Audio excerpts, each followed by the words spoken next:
Today I'm going to show you how to use semicolons correctly. I'm starting with semicolons because they're pretty easy to use. Punctuation in English can be tricky, and I know it scares students. I also know it can be quite frustrating. But let me just let you know, punctuation is here for clarity. The rules we didn't invent to annoy students. The rules are here because if you punctuate your writing well, you're clear in what you're trying to say. Now semicolons, I'm starting with them because they're pretty easy. There's two main ways that I think you might encounter it. First, semicolons join two independent clauses together.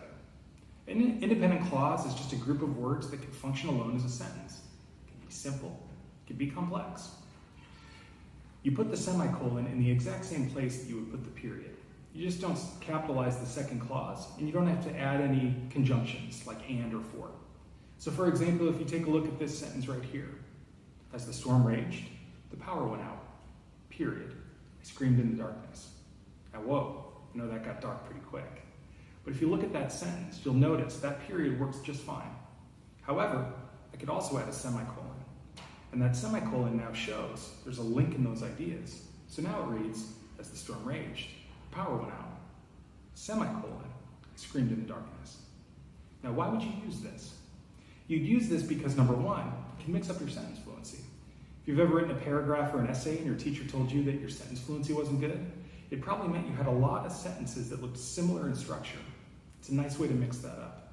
Secondly, it shows a stronger connection between ideas. That's what semicolons do.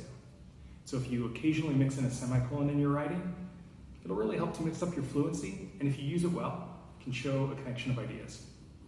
The second way that you might encounter semicolons, I don't think many of you will use it, but you might see it in writing, is with what's called a monster list. A monster list is where you have a list of objects, nouns or places, where it also has descriptors or titles connected to it, and if you separate all of those objects with commas, what ends up happening is it gets confusing what item is associated with what object. So for example, if you look at the sentence next to me, you'll notice there's a dinner party happening, and there's a series of people that also have titles. Those semicolons separate the people and the titles from each other.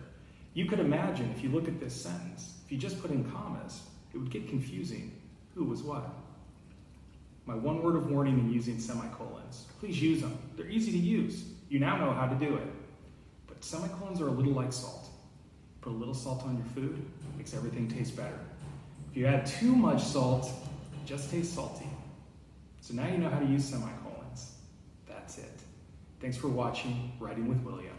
Check out my station for more writing tips.